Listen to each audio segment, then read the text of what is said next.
ပြန်လေလို့ကြိုဆိုလိုက်ပါတယ်ဒီကနေ့ပြောပြတင်ဆက်ပေးမယ့်ဇလန်းလေးကတော့နေရွက်ပြက်လူသက်သမားလိုမြည်ရတဲ့ဇလန်းကောင်းလေးတစ်ပုဒ်ကိုပြောပြတင်ဆက်ပေးသွားမှာပဲဖြစ်ပါတယ်ခင်ဗျာစခန်းတွင်ကျွန်တော်တာဝန်မှုကြနေစင်မှာပင်ငေပေါင်းကျောင်းနေပဲတငယ်ချင်းဖြစ်သူချစ်ကောင်းကရောက်လာပါတယ်ကျောင်းနေစဉ်ဘွားတွေကပုံစံအတိုင်းရေစရာမောစရာများကိုအရွှင်အပြက်ပွဲကြအောင်လို့ပြောနေပါတယ်လက်ကလည်းငြိမ်မနေပြောဆိုသူကပြောရင်းနဲ့တဲလျက်မှာတာဝန်မှုစပွဲကိုလက်နဲ့ခောက်ကအဆူတော်လွှမ်းမှုရဲ့တခြင်းတစ်ပုဒ်ကိုကောက်ဟဲလိုက်ပါတယ်ကျွန်တော်မျက်လုံးကပြူသွားပါတယ်ကျွန်တော်တို့ရဲစခန်းမှာအစင်အလာတစ်ခုတော့ရှိတယ်တာဝန်ကျစပွဲကုံကိုလက်နဲ့မခောက်ရပါခောက်လည်းရဲ့အမှုကြီးများရောက်လာတတ်သည်ဟုယုံကြည်ကြခြင်းဖြစ်ပါတယ်စေယုံမှာဆိုရင်လူနာကရင်စပွဲကုံများကိုပုတ်တီကိုလုံးဝမကြိုက်ကြတို့တို့လှုပ်လည်းရင်အသေးအတန်လူနာရောက်လာတတ်သည်ဟုယုံကြည်ကြပါတယ်ချစ်ကောင်းပြန်၍နှစ်နာရီခန့်ကြာတဲ့အခါမှာတော့မျောလင့်ထားတဲ့အတိုင်းပဲအမှုကြီးတစ်ခုကရောက်လာပါတယ်တောင်ဝင်မှုနဲ့တွေ့ချင်လို့ပါလူကြီး၃ယောက်အသက်50ခန့်ရှိမဲ့လူငယ်တစ်ယောက်လဲပါပါတယ်ပုံစံကအရေးကြီးတော့ပြဟန်ဝေခဲ့ပါခင်ဗျာကျွန်တော်တောင်ဝင်မှုရဲစခန်းကုန်ညိုဝိုင်းမှာသူတို့၄ဦးနဲ့ခေါင်းဆောင်ဖြစ်ရန်ရှိတဲ့နှခမ်းမွေးကကနဲ့လူဝါကြီးကကျွန်တော်ရဲ့နာမည်ကကိုကျော်ခင်မှာပို့ကြည့်ဖျားကုန်းအုပ်ရရက်ကဥက္ခရာပါကြိုက်ခေါက်ဖျားရှိကတိုက်အိမ်ကြီးမှာလူသက်မှုတစ်ခုဖြစ်လို့ပါဗျာလူသက်မှုဟုတ်လားအမှုကြီးများကင်းဝေးနေ၍မျိုးနယ်မှုအပါအဝင်ကျွန်တော်တို့အားလုံးစိတ်ရောကိုယ်ပါချမ်းသာနေစေမှာပင်လူသက်မှုဆိုတဲ့ရာဇဝတ်မှုတစ်ခုကပေါ်လာတော့အခါမှာတော့ကိုတောင်ဝင်ချိန်မှာပေါ်ပေါက်လာသည်မလို့ရင်နဲ့ခဲပြစ်လိုက်တယ်လို့ခံစားလိုက်ရပါတယ်ကံရည်ပြင်ကိုလိုင်းထသွားခဲ့တယ်ထိုင်မှာဥက္ခရာကြီးဖြစ်ပုံပြက်ပုံကိုသိသမျှရှင်းပြပါဦးခင်ဗျာတေသူရဲ့နာမည်ကကိုကျော်ပလားတဲ့ဘုကြီးအသက်55လောက်ရှိပါတယ်အလုတ်ကန်ကပွဲစားလွတ်လို့အစ်စပုတ်လွတ်လို့လုတ်ကန်ပါတယ်ဒီနေ့ညနေမှာတော့နွားနှုတ်ပိုးတဲ့ဟောဒီမောင်တန်ချောင်းကရင်လိုပဲနွားနှုတ်သွားပို့ပါတယ်ခေါ်ကြည့်တယ်ဘယ်သူမှထွက်မလာကြဘူးဒါနဲ့ထဲကိုဝင်ပြီးတော့အော်ခုံမလို့လှုပ်တုံးမှာပဲအထဲမှာဥကျော်ပလားကသွေးတန်ရဲရဲနဲ့လဲနေတာတွေ့လို့အော်ပြေးလာပြီးတော့ကျွန်တော်တို့ကိုအကြောင်းကြားတာပါပဲဒါနဲ့ရက်ွက်လူကြီးတွေနဲ့ကျွန်တော်ကိုယ်တိုင်သွားကြည့်လိုက်တော့ဥကျော်ပလားကအသက်ကမရှိတော့ပါဘူးခမည်းတော်သွားကြိုင်မိသေးလားဥက္ခရာကြီးဘသူမှမထီကြမကင်ကြပါဘူးဘုကြီးလူဆောင်ထားပြီးမှဘုကြီးတို့စီကိုလာပြီးတော့အကြောင်းကြားတာပါခမည်းမှတ်စုစာအုပ်မှာအဓိကကြသည်များကိုရေးမှတ်လိုက်ပါတော့တယ်ရဲစရိတ်ကြီးကိုခေါ်ပြီးရဲလုပ်ငန်းစဉ်များကိုရဲသွင်းလိုက်ပါတယ်ပြီးတဲ့နောက်မှာတော့မျိုးနေမှုထံအစီရင်ခံလိုက်ပြီးနေတိုင်းတက်ချက်ကိုမောင်ရကြိုင်နဲ့မှုကင်းဓာတ်ပုံဆရာတို့ကိုခေါ်ပြီးရင်မြင့်မြေတတိများနဲ့အတူဖျားကုန်းကြီးရွာသို့ကားတစ်စီးနဲ့အပြင်လိုက်လာခဲ့ပါတော့တယ်မြင်လိုက်ရတဲ့မြင်ကွင်းကစိတ်မသက်သာစရာပါလေတီသူကိုကျော်ပလားသည်အပေါ်တက်လေကားရဲ့ပထမထက်ခေါင်းတင်ရင်းနဲ့တစောင်းလဲကြပြီးတော့သေဆုံးနေပါတယ်ဝိုင်းကြီးနေသူလူတချို့ကိုအပြင်သို့ထွက်ခိုင်းလိုက်ပြီးမှုကင်းတပုံစရာကိုအုံးကတီသူရဲ့အနေထားကိုရှူတောင်မျိုးမျိုးမှာမှတ်တမ်းတင်ဓာတ်ပုံရိုက်ယူလိုက်ပါတယ်ဒီနောက်မှာတော့မြေပုံချမ်းကိုမှတ်လိုက်ပါတယ်ရဲလုပ်ငန်းစဉ်အရရာဇဝတ်မှုဆိုင်ရာလှုပ်ထုံးလုံဒီကိစ္စများပြီးစီးတဲ့အခါမှာတော့တီသူရဲ့အလောင်းကိုလိုအပ်တယ်လို့စစ်ဆေးလိုက်ပါတယ်ညာဘက်ချင်းလေပင်မှာထိုးသွင်းတန်ရာတစ်ချက်ကိုရင်ဝါမှာထိုးသွင်းတန်ရာတစ်ချက်ပေါင်တန်ရာမှာနှစ်ချက်နဲ့အသက်ပြောင်နေပါတယ်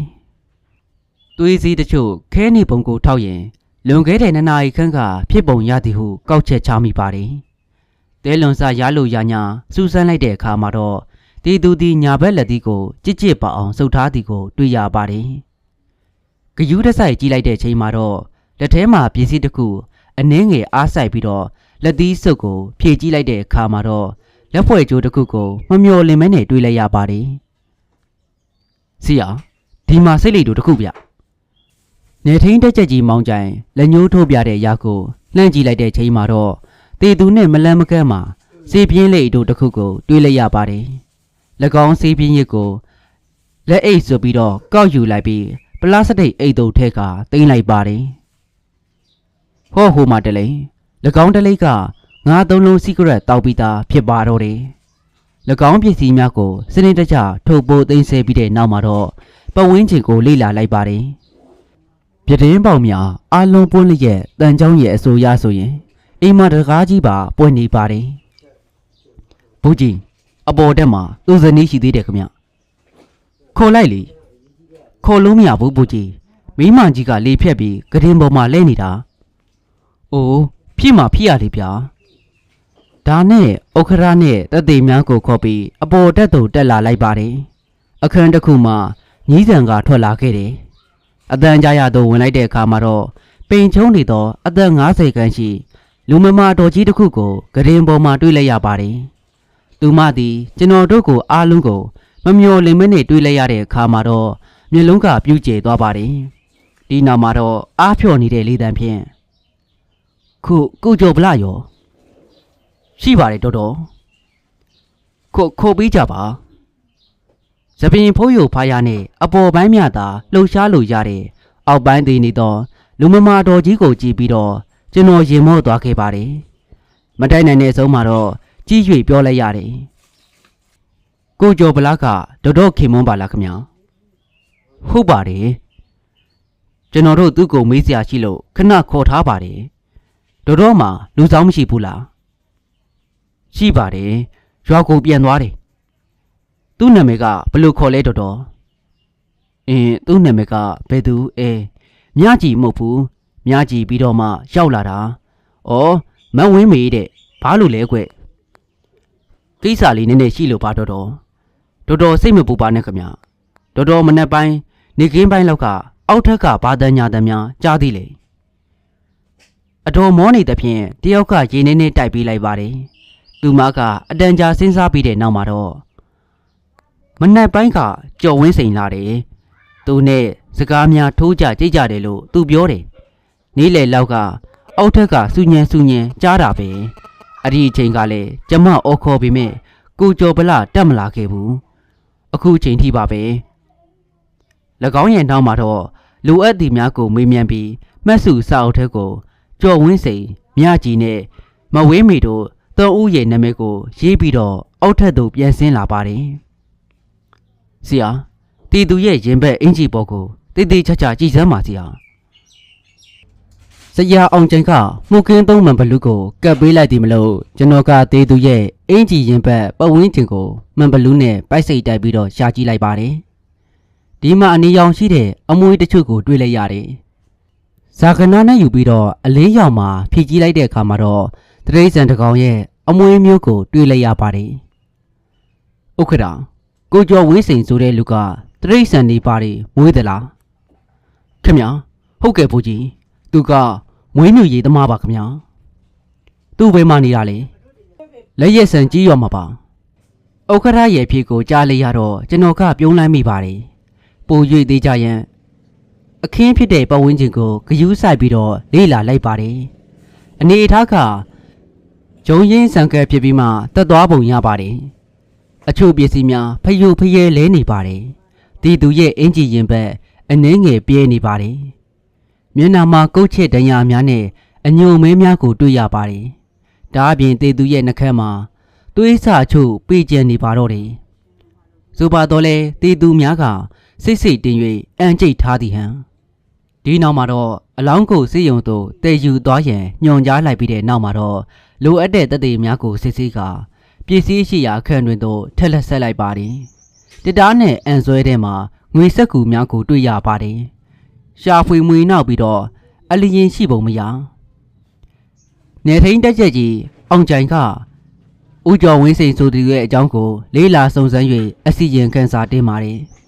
၎င်းအစီရင်ခံစာကတန်လျင်လက်ရဆမ်းမှာ10နှစ်ခန့်အခြေချ၍နိုးစားနွားမများကိုအသားတူးစိတ်များကိုမွေးပြီးတော့နိုးစီချက်စိတ်ယုံတို့ကုန်ကျန်းသွန်းသည်ဟုသိရပါတယ်ဒါအပြင်သူသည်နာမည်ကျော်ဆိုင်းဆရာတယောက်လည်းဖြစ်သည်ဟုဆိုပါတယ်စိတ်လက်လွန်ထက်သည့်ထက်သူနဲ့တက်ကြကြီးမောင်ကြိုင်တို့ခေါ်ကလက်ရဆန်းရွာမှာရှိတဲ့ကိုကျော်ဝင်းစိန်ရှိရာသို့ကားနဲ့ထွက်လာလိုက်ကြပါတယ်ဒီရွာကရွာသေးဖြစ်ပါတယ်လူပေါင်းစုံနေပေါင်းစုံကရောက်လာပြီးတော့နေထိုင်ကြသည်မလို့နာမည်ကတော့ကြီးတယ် ရွာလေတို့ရောက်တဲ့အခါမှာတော့သူ့နာမည်ကိုမေးလိုက်တာနဲ့လူတိုင်းကသိနေကြပါတယ်သူ့ရဲ့မွေးမြူရေးချန်နယ်သို့ကားဝင်လိုက်တော့ရှမ်းပေါင်းမီရှိဝတ်ထားတဲ့တောင်ကောင်းကောင်းအသားဖြူဖြူနှကမ်းမွေးဆန်းဆန်းတဲ့လူတစ်ယောက်ကလူရွယ်10ဦးကိုပညာရများတင်ကြပေးနေပါတယ်ကျွန်တော်တို့နှစ်ဦးကားပေါ်မှာဆင်းပြီးတော့ပဝင်းချင်းကိုလျှက်တစ်ပြက်အကဲခိုက်လိုက်တဲ့အခါမှာတော့နိုးစားနွားမများမွေးထားတဲ့ခြံဝင်းနဲ့တူအလုသမားတော်များထူဆန်းနေတယ်လို့ဝမ်းကြည့်နေကြပါတယ်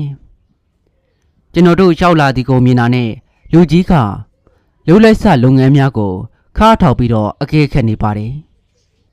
ဦးကျော်ဝင်းစိန်ဆိုတာလားခင်ဗျာဟုတ်ပါတယ်ကျုပ်ပဲဘာကိစ္စရှိလို့လဲလေတံကားတော့ကြားတဲ့အတိုင်းပဲအတော့ကိုဆိုတာယူနီဖောင်းနဲ့ခါပြီးမှတနက်ချိတ်လေးရဲ့ပါလို့ရဲ့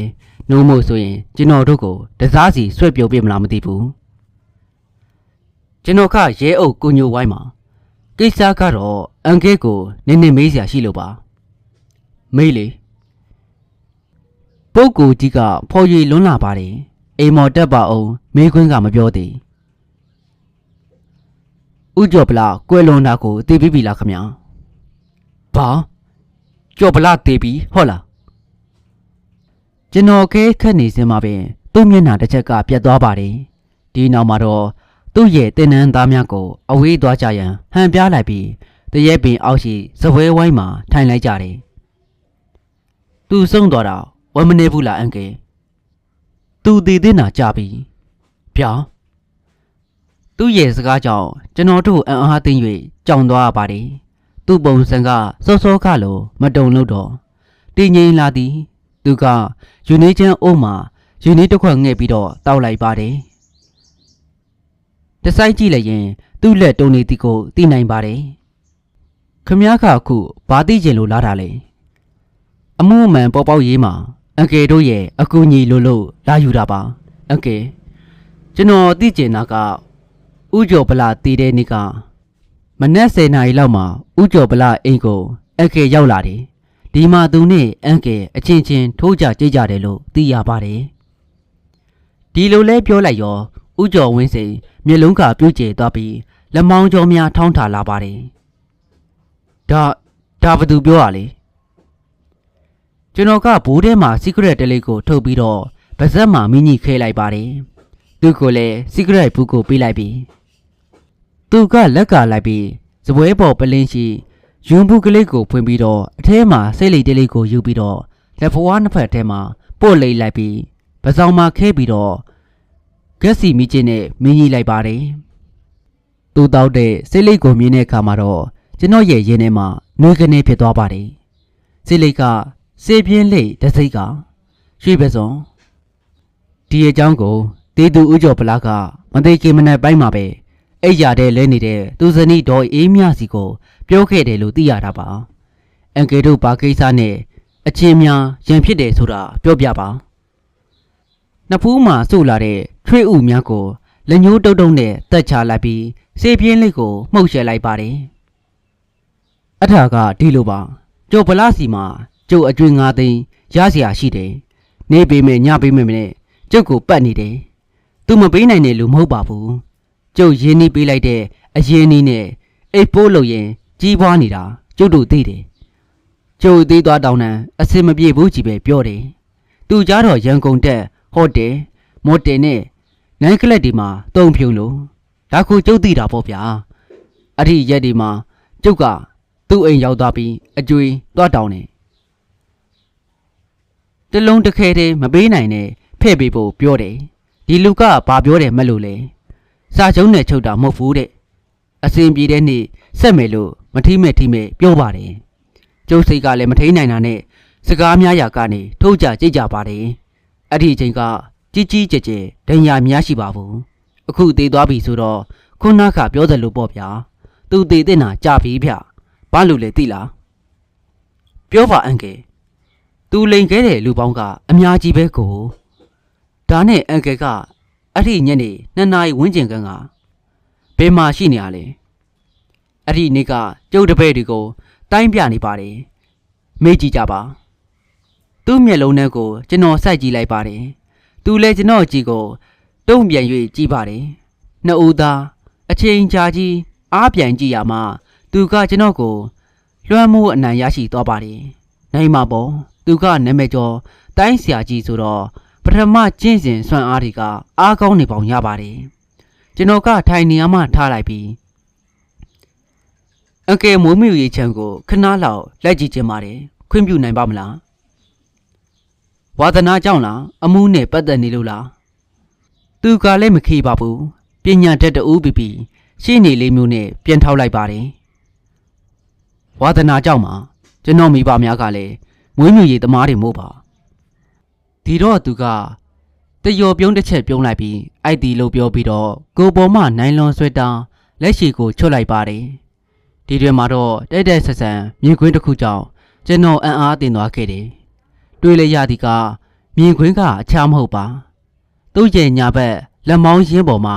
ခက်တင်းတင်းခြိထားတဲ့အနီးရောင်လက်ဖွဲ့ကျိုးတစ်ခုကိုတွေ့မြင်လိုက်ရပါတယ်ကျွန်တော်စပွဲပေါ်ရှိတတိကံပစ္စည်းများကိုတစ်ခုချင်းကြည့်ပြီးစဉ်းစားကန့်ဝင်နေမိပါတယ်ပထမပစ္စည်းကတေသူရဲ့လက်ထဲမှာရခဲ့တဲ့ငွေပြားအင်း၃ချက်ပါလက်ဖွဲ့ကျိုးကျိုးကဂျင်းကြီးတွေကြောင့်ထင်မယ်အမဲကြောင်ပေါက်နေပါပြီ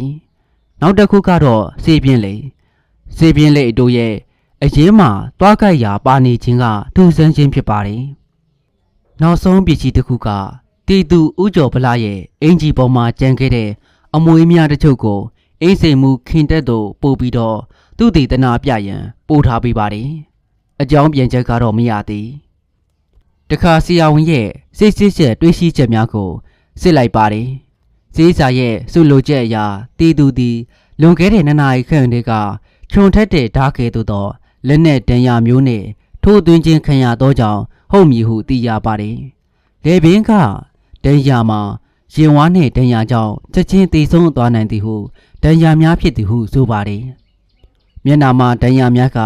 လုံထွေတပ်ပုတ်ရာမှရခဲ့တဲ့ဒဏ်ရာများဟုမှတ်ချက်ပြုပါတယ်ဘလို့သဘောရလဲဆရာမောင်ကြိုင်နေတိုင်းဆိုတဲ့လူစိုးထင်းတို့မှာအတွေ့အကြုံကျေဝါပါတယ်တို့ဖြစ်၍ကိုယ့်လက်အောက်ကလူပေမဲ့အထင်သွေးရည်မရပါတခါတရံသူတို့ရဲ့အကြံဉာဏ်များသည်အမှန်ကန်နဲ့နီးစပ်ရှိရာများကိုမကြာခဏကျွန်တော်ကြုံဘူးပါတယ်ဦးကျော်ဝင်းစိန်ကတော့အခုချိန်ထိအနီးဆက်ဆုံးတရားခံစီရင်သွင်းနိုင်လိမ့်မယ်လို့ယူဆပါတယ်ဆရာဟိုနေ့ကကျွန်တော်လူတွေဖန်တီးပေးလိုက်တဲ့ဦးကျော်ဝင်းစံကတရိတ်ဆန်မွေးတွေအနေထားကရောဆရာမောင်ကြိုင်လူများကြံဖန်ပေးလို့ရထားတဲ့ဦးကျော်ဝင်းစိန်နဲ့နွားချံမှာနွားမွေးများနဲ့စိတ်မွေးများကိုလည်းအင်းစိန်မှုခင်းတက်ဖွဲ့သို့ပို့ပြီးစစ်စီဆဲဖြစ်ပါတယ်အင်းစိန်မှုတက်ဖွဲ့တွေကအကြောင်းပြန်ချက်မလာသေးပါဆရာမောင်ကြိုင်ဒါနဲ့ခမည်းကသူ့ကိုပါကြောင်တန်တရားဝင်ရတာလေခမည်းမြင်ကိုပြောပြပါစေပြင်းလေဆရာပြီးတော့သူ့လက်မောင်းပေါ်ကလက်ဖွဲ့ကျိုးဒီနှစ်ချက်ကသူနဲ့အန်ကက်နေတယ်ပြီးတော့တီသူကိုပေါ်ကရခဲ့တဲ့အမွေများကလည်းမဟုတ်မှလွဲရောနွားနဲ့ဖလဲမကဲနေတဲ့ဦးကျော်ဝင်းစိန်မေဖြစ်နိုင်စရာရှိတယ်တခါသူတို့ချင်းငွေရေးကိစ္စအဆင်မပြေကြသည်မို့လားဒါမှမကြေနဲ့လို့နောက်ထပ်တစ်ခေါက်ပြန်လာပြီးတော့ဒေါသလက်အောင်အပြည့်ရှင်းလိုက်တာလားမဖြစ်နိုင်ဘူးလားဆရာအလေးနဲ့စဉ်းစားရမှာပဲဆရာမောင်ကြိုင်ဒါပေမဲ့ကျွန်တော်သိချင်တာကတခုတော့ရှိသေးတယ်ဗျ။ဘာလဲဆရာအိမ်ပေါ်ကောင်မလေးများကြီးနဲ့မဝေးမေအကြောင်းမေကြောက်ကံရေစခန်းကူညီကိုရယူပြီးတဲ့နောက်မှာတော့ကြောက်ကံရေစိမ့်မှာစစ်တပ်လေးနဲ့ရွှေပန်းတော်တို့ကျွန်တော်တို့ကူလာလိုက်ပါတယ်။ရဲယူနီဖောင်းများမွေပဲအရက်သားဝတ်စုံပဲဝတ်လာလိုက်တယ်။ရွှေပန်းတော်ရွာရဲ့တောင်ဘက်ထိပ်သို့ရောက်တဲ့အခါမှာတော့ကျွေးရွာဥက္ခရာရဲ့အကူအညီကိုရယူပြီးမဝင်းမီအိမ်သို့ရောက်လာခဲ့ပါတယ်။တက်ရက်ဒနီမိုးကအင်းလေးထဲမှာအသက်16နှစ်ခန့်ဖြူဖြူချောချောမိန်းကလေးတဦးကထွက်လာပါတယ်။ဟဲ့ဝင်းမီညီကိုမျိုးကဆရာများကနည်းနည်းစကားပြောချင်လို့ပါဟာ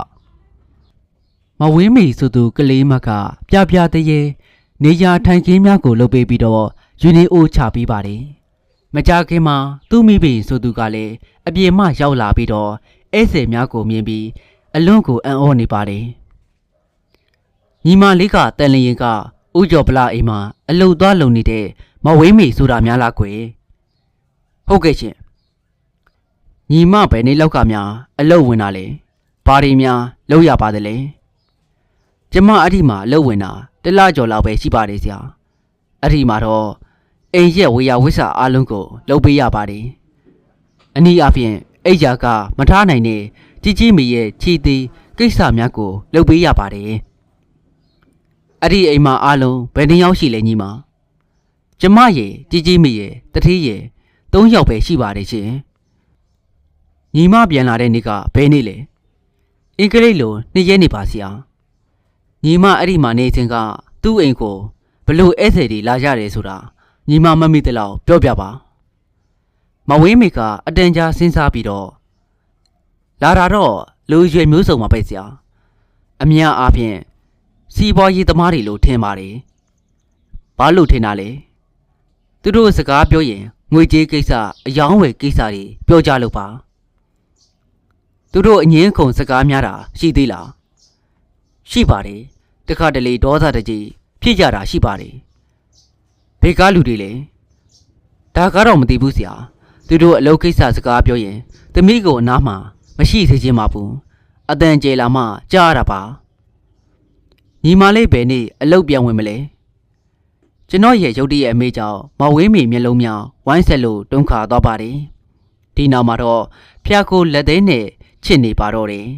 နောက်တဲ့တစ်ချိန်ထပ်မေးလိုက်မှလေးတွဲနေတော့အတန်ဖြင့်သမီးအဲ့ဒီကိုမသွားတော့ပါဘူးဆရာကြောင်တန်းစည်းမှာပဲဘဲဥကောက်ရင်ရောင်းစားပါတော့မယ်လားစာဒီလောက်ကောင်းနေတာညီမဘာလို့ပြန်ပြီးတော့မသွားချင်ရတာလဲမဝေးမေကမဖြေသူမရဲ့မေကသူသမီးလက်ကိုစုံညစ်ရင်းနဲ့အားပေးနေသလိုပြုလုပ်ပါတယ်ဒုတိယအဓိပ္ပာယ်ကိုထပ်မေးလိုက်တော့မှတခုနေသောစကားကိုပြောချလိုက်ပါတယ်ကျမတထေဥကျော်ဗလာရဲ့အကျင့်စာရိတ္တကိုမကြိုက်ပါဘူးဆရာစိတ်မရှိပါနဲ့ညီမရဲ့ဖြစ်နိုင်ရင်သူ့ရဲ့အကျင့်ဆက်အကြောင်းကိုပြောပြနိုင်မလားဟင်မဝေးမိကမျက်နှာကိုအောက်ငုံထားလိုက်ပါတယ်ဒိုစင်လူရွယ်တဦးကအိမ်မော်တို့တက်လာလိုက်တယ်လူရွယ်ကကျွန်တော်မျက်နှာကိုစစ်စစ်ကြည့်ပြီးဒီလူယုံမာရဲ့အိမ်ကိုကျွန်တော်ညီမနောက်ဘယ်တော့မှမလွတ်တော့ဘူးဗျအိမ်မော်ပွဲစားဒုက္ခင်းတီကိုအားနာလို့ထဲ့လိုက်ရတာဒီလူကအမိကျက်အမိစားကောင်းချက်ကောင်းစားဗျဒါကြောင့်လေပထမအိမ်ပေါ်ပြေးရတာဖြစ်မှာပါကျုပ်ညီမတော်မှာကံကောင်းလို့ကျုပ်သူ့ကိုတိတ်ကိုတက်ချင်တာပဲကျွန်တော်သူ့အကိုဆိုသူရဲ့မျက်နှာကိုကဲခတ်လိုက်ပါတယ်လူကတော်သာမဟုတ်မခံတဲ့ယုံမျိုး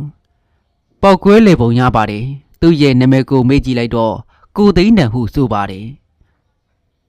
နောက်ပိုင်းစုံစမ်းကြည့်လိုက်တော့သူကလည်းစားမသိထောင်ကြပူးတယ်ဒီအကြောင်းအရာများတဲလုံစာရလိုက်တော့အခါ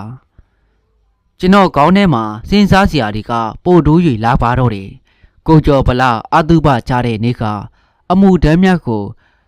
ရုပ်ဖြည့်၍အာတုဘစနစ်နာစီပါတော့တယ်ကျွန်တော်ကိုယ်တိုင်ကလည်းလိုက်ပြီးတော့အကဲခတ်ပါတယ်လူတော်များများလိုက်ပို့ကြတယ်အများအားဖြင့်ဂုံတရီရှိအတိုင်းဝိုင်းနဲ့ခိပညာတည်းများပါတယ်သူတို့ပြောပုံဆိုပုံအရဆိုရင်ဦးကျော်ဗလာတနေ့ဒုက္ခရောက်မယ်ဆိုတာကိုကြိုသိနေသည်မှာအမှန်ပဲဖြစ်ပါတယ်ဒီမှာကိုကျော်ဗလာရဲ့ဇာတိရုပ်အကြောင်းကျွန်တော်သိခဲ့ရပါတယ်သူတို့စကားများရံဖြင့်ကိုကျော်ဗလာကငွေရေးကိစ္စအရှုပ်ရှင်းသူများမိမပွေသူများအဖြစ်သိခဲ့ရပါတယ်သူဘတော်လဲသူသည်လက်ချက်ဖြစ်နိုင်ဖွယ်ရာစုသည့်အချက်ကသူတို့စကားဝိုင်းမှာမရှိခဲ့ပြီ9ရက်မြောက်နေ့သို့ရောက်ပါတော့တယ်အင်းစိန်ထောင် CID မှခွဲစိတ်ပြန်ကြားချက်အကြောင်းများရောက်လာပါတယ်မုတ်ကင်းဆရာဝန်ရဲ့စစ်စစ်ချက်များကရောက်လာခဲ့တော့တယ်ကျွန်တော်ကခီးဆက်ရအောင်မီဖြစ်တယ်မကြခင်ကိုကျော်ဗလာဇနီးထံမှပထမအိမ်မော်မမြကြီးရဲ့နေရက်လိပ်စာကိုတီးခဲ့ရပြီးဆက်ပြီးတော့ခီးဆက်ခဲ့ပါတယ်သုံးကွာမျိုးကဆိုတဲ့ရွာမှာမမြကြီးနေပါတယ်ရွာရောက်ခဲ့ပြီးမကြီးမကျယ်လွန်းတဲ့ခြံတစ်ခုရဲ့အဝင်ဝါသို့ရောက်ရှိတဲ့အခါမှာတော့ကျေးရွာဥက္ကဋ္ဌကလှမ်းပြီးတော့အတန်ပြုလိုက်ပါတယ်။ဦးစွာထွက်လာတဲ့တောင်မြင်းမြင်းနဲ့အင်းခွေးကြီးနှစ်ကောင်ဖြစ်ပါတော့တယ်။ ကြောင်မက်ဖွယ်ရဟိမ့်တန်ကြီးနဲ့စားတော့ဝါတော့မတန်ထိုးဟောင်းနေတယ်လို့အခုတော့ကြေးရွာဥက္ခရာကဟေ့ငါဆောင်ရီလောက်ပါဟုဟာမင်းခွေးတွေကဘယ်သူလဲဟေ့ငါပါကိုတောင်းပါလာပါဦးဥက္ခရာကသူ့နာမည်ကိုပြောလိုက်ပြီးတော့အတန်ငယ်စဉ်းစားတဲ့အခါမှာခြေတန်းရှိအိမ်မော်မှလူတစ်ယောက်ဆင်းလာပါတော့တယ်ပစိုးအင်ကြီးလက်ပွားအင်ကြီးနဲ့ဗလားကလည်းတုတ်တုတ်ခန့်ခန့်သပင်းရှည်များကနေရွက်နှစ်ဖက်သို့ဖုံးအုပ်နေပါတယ်ကွင်းတလိတ်လားမသိအသားမဲမဲမျက်နှာပေါ်မှာကလန့်ဖြက်အမာယူကြီးနဲ့ဖြိုင်းကြီးနဲ့ပြန်ကလေးလာစမ်းအင်းခွေးကြီးနှကောင်ကသခင်အမိန်ပေးလိုက်တဲ့အတန်ဆုံးမှာတော့တုံ့ကနေရက်သွားပါတယ်သူတို့သခင်ရှိရာသို့ပြေးသွားလိုက်ကြတယ်သူတီဒူရဲအုပ်ကိုရွှေတင်နဲ့ကြေးရွာဥက္ခရာဆိုသူကခြေတန်းရှိအိမ်ပေါ်မှအမြန်လန့်ပြီးတော့တက်လာကြတယ်ဘာကိစ္စရှိလို့လဲကုတောင်ဒီကစီယာတွေကမင်းနဲ့စကားပြောချင်လို့တဲ့စီယာတို့ဗျာဒါမြကြီးရဲ့အဖေဦးလှဆောင်မှာဘယ်ကလဲဗျတန်လိန်ချင်းရဲစခန်းနဲ့သုံးခွရဲစခန်းကပါကွသူ့ရဲ့မျက်နှာကိုကျွန်တော်မလွတ်တိုင်းအကဲခက်ပါတယ်သူ့ရဲ့ပုံစံကဘာမှမထူးဆန်းပါစီယာတို့ကဘာကိစ္စရှိလို့လဲခမညာကျွန်တော်မမြကြီးနဲ့တွေ့ချင်လို့ပါသမီးလားသမီးဆုံးသွားတာတလကျော်လောက်ရှိပါပြီဗျာဥက္ခရာကိုမေ့ကြည့်ပါအော်သမီးဆုံးသွားပြီလားဘာယောဂများပါလိမ့်ကွယ်ဖျားလို့ပါဦးလာဆောင်ကဒုံဒုံတိတိပဲဖြေလိုက်ပါတယ်တို့စင်မှာပဲမိဖို့ဆောင်ဘက်မှာတေးရမွေးရှည်ခွေးဖူကလေးတစ်ကောင်ကပြုံးကနေပြေးလာပြီးတော့ဦးလာဆောင်ပေါ်ပေါ်သို့တဲကြီးမဲကြီးမကြောက်မလန့်ပြေးတတ်ပါတယ်ဦးလာဆောင်ရဲ့ဘားကိုရှားဖြင့်နမ်းပြီးတော့လှုပ်ပါတယ်ဦးလာဆောင်ကသမီးစားလို့ဝါပြီလားဆိုပြီးတော့ကိုရင်သွေးကိုထွေးပိထားခဲ့တော့ရင်ခွေထဲကိုပိုက်ကတယူတရလုံနေပါတယ်ဒါနဲ့မမြကြီးတန်လျင်ကတထေဦးကျော်ပလအိမ်မှာဘယ်နှစ်လောက်အလုပ်လုပ်ခဲ့တယ်လေကျုပ်တီးတဲ့လောက်ကတော့၄ လလောက်ရှိမယ်ဗျသူအလုပ်ထွက်တာရောခမညာတလခွဲလောက်ရှိပါပြီဗျာသူဘာကြောင့်အလုပ်ကထွက်လိုက်ရတာလေဦးလာဆောင်သူ့ရဲ့မိကွင်းကြောင့်ဦးလာဆောင်ကမျက်နှာကွက်ကနေပြတ်သွားခဲ့တော့ဒေါသရိပ်များကလည်းမျက်နှာပေါ်မှာဖောင်းကြွလာပါတယ်ဒီနောက်မှာတော့အတန်ကိုထိန်းချုပ်ပြီးကျမ်းမာရေးမကောင်းလို့ပြောတာပဲအဓိကပြန်လာတာမကြဘူးအပြင်းဖြားပြီးတော့ဆုံးသွားတာပဲဖြစ်ရလေဗျာဒါနဲ့မမြကြီးရဲ့ဓာတ်ပုံအဟောင်းလေးမရှိဘူးလားနေပါအောင်ဆရာတို့ရဲ့အခုဆရာတို့ကဘာကိစ္စရှိလို့လဲကျုပ်သမီးအကြောင်းကိုဒီလောက်မေးရတာလေသူမရဲ့မူလအလုပ်ရှင်တထေဦးကျော်ပလာကအသက်ခံရလို့ပါအဲ့ဒါကျုပ်သမီးနဲ့ဘာဆိုင်လို့လဲခွင်းဆက်ကလေးရှိနေလို့ပါဒီလိုခွင်းဆက်ကလေးနဲ့လိုက်မှလူသက်တရခန့်ကိုဖော်ထုတ်လို့ရမှာမဟုတ်ပါကျေးဇူးပြုပြီးဓာတ်ပုံရှိရင်ခဏလောက်ပြပြီးကူညီပေးပါကူလာဆောင်နောက်ဆုံးမှာတော့ကူလာဆောင်ကသူ့ခွေးကလေးကိုပွေ့ပိုက်ထားရမှာထရံမှာချိန်ထားတဲ့ဓာတ်ပုံလေးကိုညာလက်ဖြင့်လှမ်းပြီးတော့ဖြုတ်လိုက်ပါတယ်ဒီမှာကျွန်တော်မျက်စိကသူ့လန်းလန့်တုံးအင်ကြီးလက်တွန့်သွားသဖြင့်ဖြက်ကနေပေါ်လာတဲ့သူ့ညာဘက်လက်မောင်းရင်မှာလက်ဖွဲ့ကျိုးတစ်ခုကိုလှမ်းပြီးတော့မြင်လိုက်ပါတယ်ဒါကျုပ်သမီးရဲ့ဓာတ်ပုံပဲကျွန်တော်ကဓာတ်ပုံနဲ့မှမမြကြီးရဲ့အင်္ဂါရုပ်ကိုစိတ်စိတ်ဆက်ဆက်ကြည့်လိုက်ပါတယ်သူမသည်တောသူဖြစ်ပေမဲ့အချောလှလေးဖြစ်ပါတော့တယ်ဓာတ်ပုံနဲ့မှအသားဖြူပုံရတယ်သွားဆွေကိုဖော်ပြီးတော့နေပါတယ်ကိုလုံးကိုပုတ်ကလည်းမြို့ကြီးသူဟန်ပေါက်နေပါတယ်ယောက်ျားတိုင်းနှိမ့်မှုဖွယ်ဖြစ်နေပါတယ်ဒီနောက်မှာတော့ဓာတ်ပုံကိုပြန်ပေးလိုက်ပါတယ်ဒီအချိန်မှာမှဦးလာဆောင်ကသူ့အင်ကြီးအိတ်ထဲမှာပစ္စည်းတစ်ခုကိုထုတ်ပြီးတော့တကိုက်ကိုက်လိုက်သည်ကိုတွေ့လဲရပါတယ်တခြားတော့မဟုတ်ပါစေးပြင်းလိုက်ပါဦးလာဆောင်ကစေးပြင်းလိုက်တောက်တယ်လားဟင့်မတောက်တတ်ပါဘူးစေးကိုက်ငုံရတာလက်ဝင်တယ်လို့စေးပြင်းလိုက်ကိုပဲကိုက်ပြီးငုံပါတယ်ဘာဖြစ်လို့လဲစေးပြင်းလိုက်ဆိုတာမပြင်းဘူးလားဗျအကျဉ်းဖြစ်နေပြီလို့ဒါပဲသုံးနေတာပါကြပါပြီဒါနဲ့စေးပြင်းလိတ်ထဲမှာဘယ်စေးပြင်းလိတ်ကပိုကောင်းတာလဲကျုပ်ကတော့ခယူတစိတ်ကိုပိုကြိုက်ပါတယ်ချုပ်ပြီးတော့ပြင်းရှာတာပေါ့က ကုလဆောင်ကျွန်တော်တို့ကိုခွင့်ပြုပါအောင်အခုလိုကူညီပေးတာအထူးပဲကျေးဇူးတင်ပါတယ်ကျွန်တော်တို့ခီးဆက်စရာရှိသေးလို့ပါတကယ်၍သာလိုအပ်လို့တည်တည်ခံဖို့ချိန်ကြရင်လာပြီးတော့ကူညီပါအောင်ကုလဆောင်သူကဘာမှပြန်မပြောသူ့ရဲ့ဦးဆောင်မှုနဲ့သူ့ရဲ့အင်ခွေးကြီးတို့ရဲ့ရန်ကိုရှောင်ပြီးတော့ချန်ပီယံတို့ထွက်လာလိုက်ပါတယ်ကျွာလေလမ်းမပေါ်သို့ရောက်တဲ့အခါမှာတော့ဒါနဲ့ဥက္ခရာကြီးရေဥက္ခရာကြီးတို့ရွာဘက်မှာအင်းအန်ခလက်လက်ဖွဲ့များလှုပ်ပေးနိုင်နေဆရာမရှိဘူးလားဗျဘာလဲဆရာဝိုင်းကဓာပြီးတုပ်ပြီးတနက်ပြီးအဲ့လိုလိုချင်တာလားဟမ်ဟုတ်ပါဗျာတီးတဲ့အတိုင်းပဲဥက္ခရာကြီးရေကျွန်တော်တို့မှာကနေနေညညအနေရကများတယ်ထိကနေတွားနေရင်နဲ့ဥစ္စာအဆောင်လက်ဖွဲ့လေးပါလိတော့လိုတာပေါ့ဗျာရှိတာပေါ့ဗျာ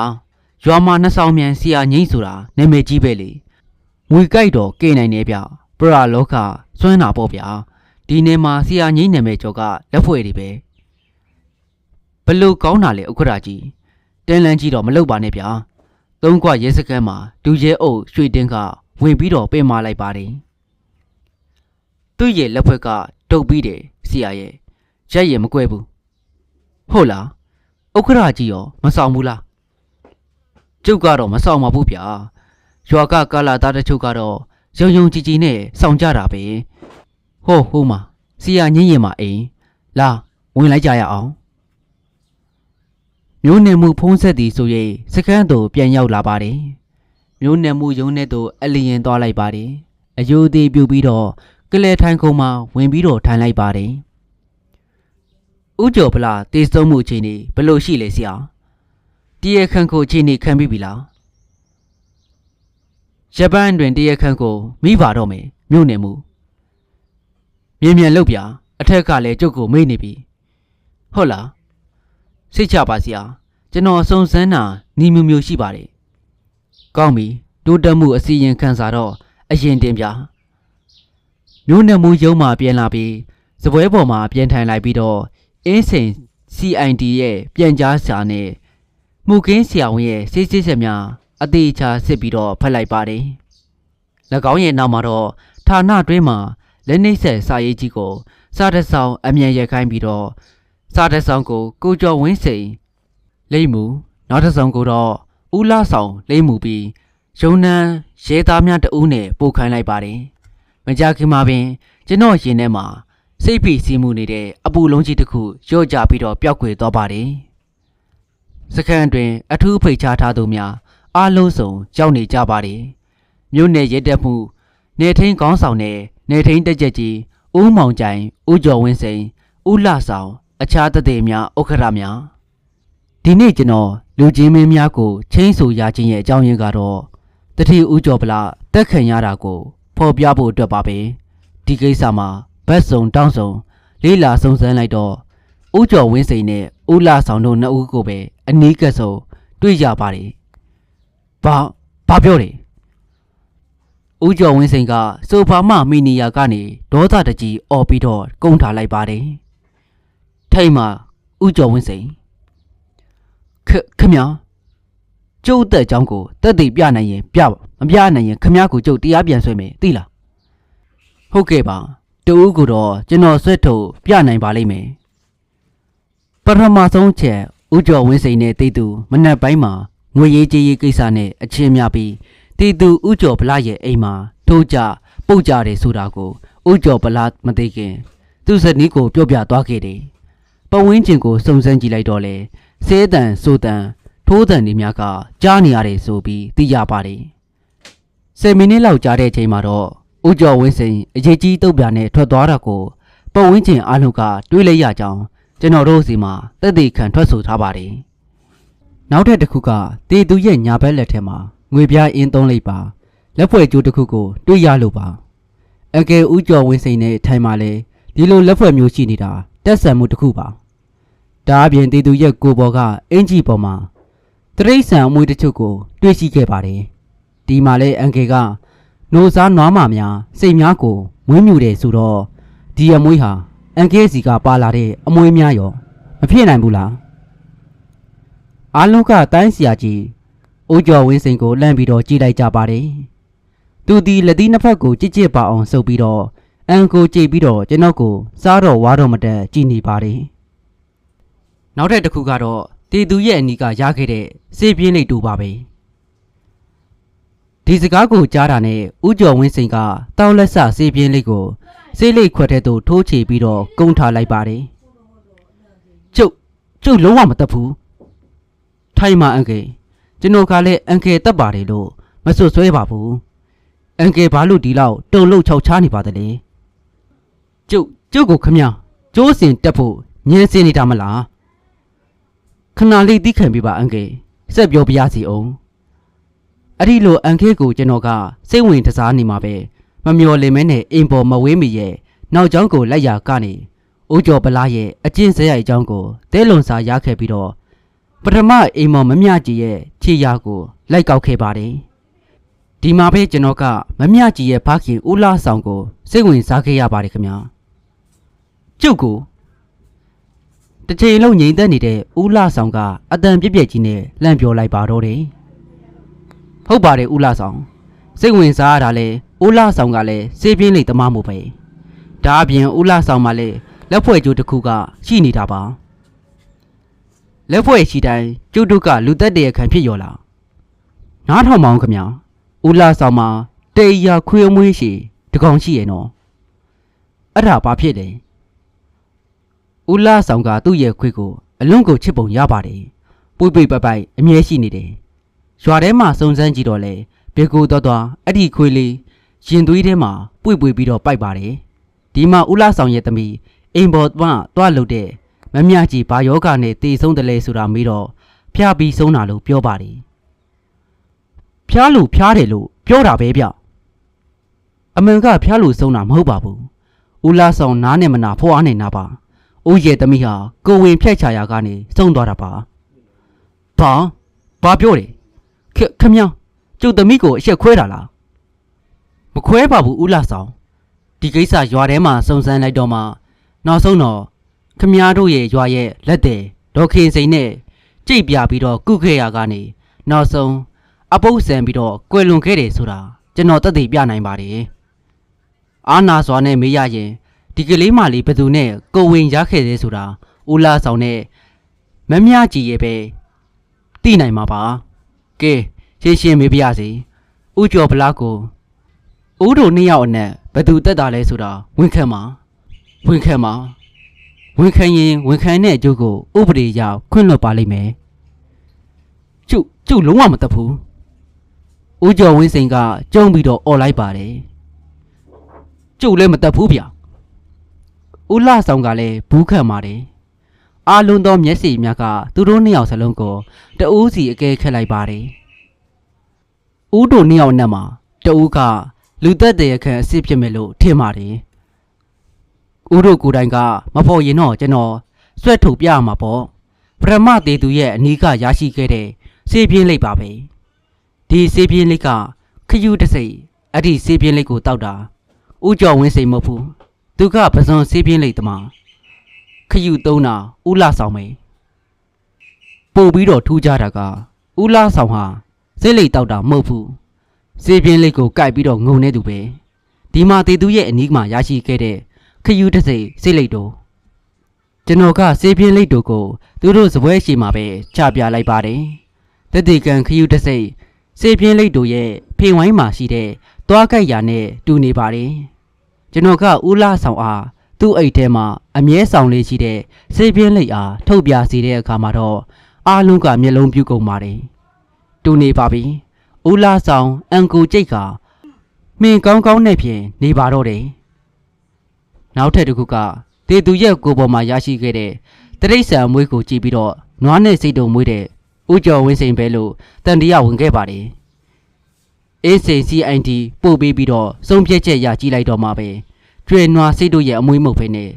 အလားမွေးတဲ့နိုင်ငံခြားအမွေးရှည်ခွေးမျိုးရဲ့အမွေးပါပဲဒီခွေးမျိုးကဦးလာဆောင်အိမ်မှာရှိတာပါပို့ပွေပိုက်လုံနေတယ်လို့ခွေးမွေးတွေကလည်းဦးလာဆောင်ရဲ့ကိုမှာအမြဲကပ်မိနေပါတယ်ဦးလာဆောင်ရဲ့အိတ်ကအပြန်မှာကျွန်တော်ကနမူနာယူလာကြည့်တဲ့ဦးလာဆောင်ရဲ့ခွေးမွေးဟာ ဟောဒီဒုတိယတက်တေကံပလတ်စတစ်အိတ်ထဲကအမွှေးနဲ့တတိယတည်းပဲလို့တိုက်ဆိုင်ရန်ကအဖြေထုတ်ပါတယ်ကျေးဇူးပြုပြီးအိုးတို့နှစ်ယောက်စလုံးခမကျေးဇူးပြု၍အိုးတို့နှစ်ယောက်စလုံးရဲ့လက်မောင်းပေါ်ကလက်ဖွဲ့ကျိုးများကိုစစ်ဆေးခြင်းလို့ခဏဖြုတ်ပေးပါဒီမှာပဲဦးလာဆောင်ကဘာအရေးကြီးတယ်ဆိုတဲ့ဟန်နဲ့သူ့လက်မောင်းပေါ်မှာလက်ဖွဲ့ကျိုးကိုတွက်လက်စွာပဲဖြုတ်ပြလိုက်ပါတယ်ကျွန်တော်ထံကမ်းပေးလိုက်ပါတယ်ဦးကျော်ဝင်းစိန်ကတော့နေကွေတုံကြည့်နေတော့လက်နဲ့နေကွေးစွာဖြုတ်ပြီးတော့ပေးပါတယ်ကျွန်တော်ခပထမဦးစွာဦးလာဆောင်ရဲ့လက်ဖွဲ့ကျိုးပေါ်မှာငွေပြားအင်းသုံးချက်ကိုမျက်မြင်တွေ့ရှိလိုက်ရပါတယ်ဇာကနာသေးလေးနဲ့ခွာလိုက်ပြီးတော့မှန်ဘလူးနဲ့ကြည့်လိုက်ပါတော့တယ်ပထမအင်းပြားပေါ်မှာအဟုသောအခရာရေးထားပါတယ်ဒုတိယအင်းပြားပေါ်မှာရဟုသောအခရာကိုရေးထားပါတယ်တတိယအင်းပြားပေါ်မှာတော့ဟန်ဟုသောအခရာကိုရေးထားပါတယ်သုံးလုံးပေါင်းတဲ့အခါမှာတော့အရဟံဆိုပြီးတော့အထိပ္ပယ်ရပါတယ်ကျွန်တော်ကသက်သေများရှိမှရွတ်ဆိုပြလိုက်ပါတယ်ပြီးတဲ့နောက်မှာတော့ဦးကျော်ဝင်းစိန်ရဲ့လက်ဖွဲ့ကျိုးပေါ်မှာငွေပြားအင်းသုံးချက်ကိုဖြန့်ပြီးတော့ခွာလိုက်ပါတယ်ပထမအင်းပြားမှာ4000ခွက်ပေါ်တွင်စတဘဝဟုရေးထားပါတယ်နောက်မှာတော့အင်းကျက်နှစ်ချက်မှာလည်းစတဘဝပဲတွေ့ရပါတယ်လူချင်းမင်းမြင်ခဲ့တဲ့အတိုင်းပါပဲဦးလာဆောင်ရဲ့အင်းကျက်အရဟံအင်းဦးကျော်ဝင်းစိန်ရဲ့အင်းကစထဘဝအင်းမှာကျွန်တော်လက်မောင်းပေါ်ကလက်ဖွဲ့ကျိုးကိုဖြုတ်ပြီးလူချင်းမင်းများရှိမှဖြည့်ပြပါမယ်ဒီလက်ဖွဲ့ဟာဦးလာဆောင်နေတဲ့ရွာရဲ့ဂမ်ဘီယာဆရာကြီး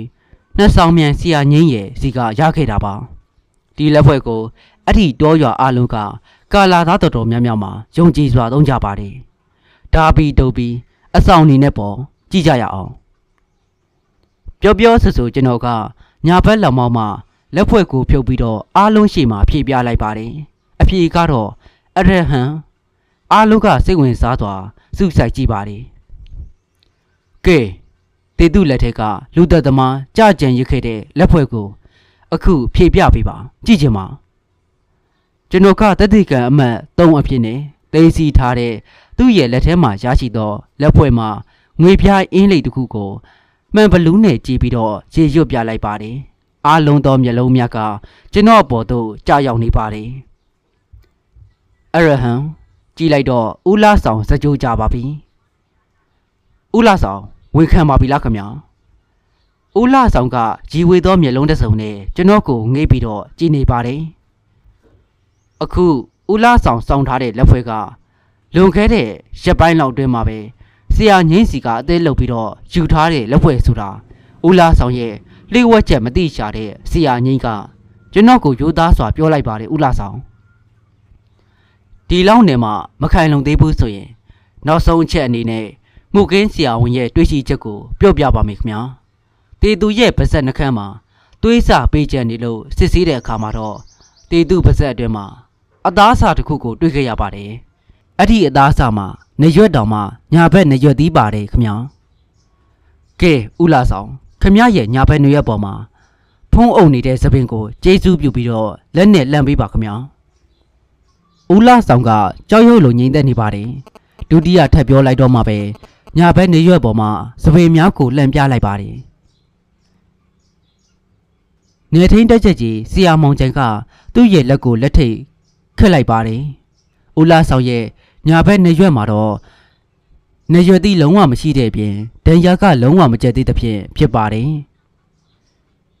ကျွန်တော်ဝန်ခံဖြောင်းချက်ပေးပါတော့မယ်ခင်ဗျာတနေ့တော့ရွာကဒေါ်လုံးမီပတ်သက်ပြီးတော့မြို့ကပွဲစားကြီးအမျိုးသမီးတဦးကရောက်လာပါတယ်သူအဆွဲကောင်းလို့တယ်လီကတတိအိမ်မှာကောင်းကောင်းစားကောင်းကောင်းနေပြီးတော့အိမ်မှုကိစ္စဝမ်းကူလုပ်ရမယ်လက်ကကောင်းကောင်းရမယ်ဆိုပါတယ်ဒါနဲ့တမိကပြုံးလို့ကောက်ဆိုင်နေရကနေဓာတ်ကကောင်းမယ်ဆိုပြီးတော့တန်လျင်မှာတွားလုပ်ခဲ့ပါတယ်ဒီလိုနဲ့တတိဦးကျော်ပလအိမ်မှာအလုပ်ဝင်ခဲ့ရပါတယ်ကျွန်တော်လဲကိုသမီးကိုစောင့်ချောက်ဖို့စုံမဖို့တတိစီမှာအနံခဲ့ပါတယ်လေးလပြည့်ခဏီကြတော့သမီးပြန်လာတယ်မျက်နှာကလုံးဝမကောင်းပါဘူးမြို့ပေါ်လည်းမသွားတော့ဘူးတဲ့အဲ့ဒီနေ့ကစပြီးအိမ်ထဲကနေအိမ်ပြင်လုံးဝမထွက်တော့ဘူးတငယ်ချင်းနေနဲ့လေအတွေ့မခံတော့ဘူးအော့အန်နေတယ်ကြားတော့ကြုံလဲ ငွေရာကနေကြီးလာတဲ့လူပဲဗျာတိတာပေါ့နောက်ဆုံးသမီးကို6တခါ6တခါမေးလိုက်တော့မှတတိဦးကျော်ဘုရားရဲ့ရုံမှာရက်စက်မှုကြောင့်ကျုပ်သမီးလေးဘဝပြက်ခဲ့တယ်ဆိုတာသိရတယ်ဒီကိစ္စနဲ့ပတ်သက်ပြီးတတိဦးကျော်ဗလားနဲ့တွေ့ပြီးတော့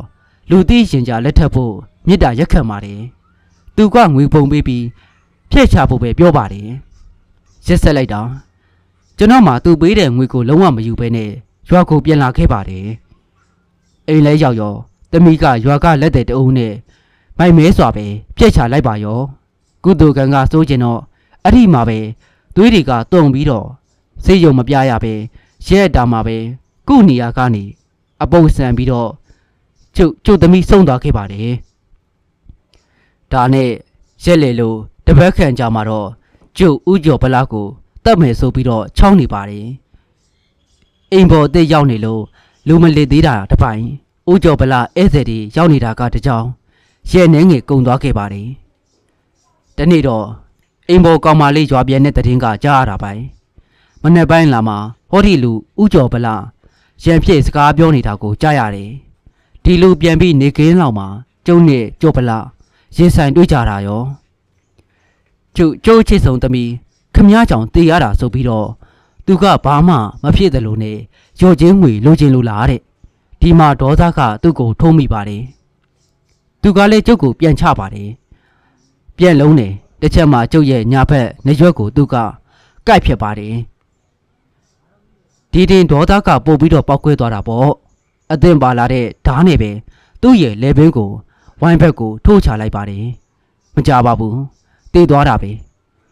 သူ့သွေးတွေပေးကျန်နေလို့အင်ဂျီနဲ့ပစိုးကိုချုပ်ပြီးသူ့ရဲ့အဝတ်စားတစ်စုံနဲ့လဲဝယ်ပြီးတော့ပြန်ထွက်ခဲ့တယ်လမ်းကြားမှာကျုပ်ရဲ့လက်ဖွဲ့မချီမန်းသေးလိုက်ရလို့ဆရာညီကြီးမှသွားပြီးတော့အသိပြန်လုပ်ခဲ့ပါတယ်ဆရာပြောတယ်လို့ပါပဲ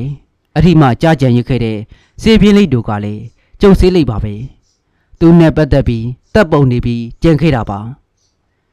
ကျုပ်သမီးစောနဲ့ကလေးစားချိန်မိတာပါဆရာရဲ့ဒါကျုပ်ရဲ့ဝန်ခံချက်ပါကျုပ်ရဲ့ဖြောင်းချက်ပေးပါတယ်ပြောပြီးတဲ့နောက်မှာတော့ဦးလာဆောင်ကခြုံပွဲချပြီးတော့ငိုပါတယ်ကြားရသူများကလည်းတချို့ဆိုစိတ်မကောင်းကြဖြောင်းချက်ပေး၍ဆို၍ဥပဒေအကြောင်းအရာတရားသူကြီးတဦးရဲ့ရှေ့မှောက်မှာဝန်ခံစီပြုပါတယ်နောက်နေ့ရောက်တော့မှသူကိုယ်တိုင်လိုက်ပြပြီးတော့လူတိုက်စင်ကအသုံးပြုခဲ့တဲ့ဓမြောင်နဲ့သွေးစွန်းပေးနေတဲ့အဝေးစားများကိုတင်စီလိုက်ရပါတယ်မကြာမီအမှုကိုစနစ်တကျတိဆောက်ပြီးတော့တရားစွဲဆိုနိုင်ရန်ကျွန်တော်ပြုလုပ်ခဲ့ပါတယ်။အော်သမီးစောနဲ့ဒေါသပြီးတောကမီလောင်မြိုက်ကြတဲ့ထဲမှာဖခင်တဦးရဲ့ဘဝနဲ့ယာကဒနာကိုအတော်မသက်နိုင်ခဲ့တဲ့တနာကြီးချွန်တဦးရဲ့ဘဝကယုံမလိုလိုတိမ်မွေ့နိုင်ရှင်းလွန်ပါတယ်။ဟုတ်ကဲ့ပါခင်ဗျာ။ဇလန်လေးကတော့ဒီနေရာမှာတင်ပြီးဆုံးလို့တွားခဲ့ပါပြီ။ဇလန်လေးကိုအဆုံးထိလိုက်နာဆင်ပြီးတဲ့တူတယောက်ချင်းစီကိုအားလုံးပဲကျေးဇူးတင်ပါတယ်ခင်ဗျာ။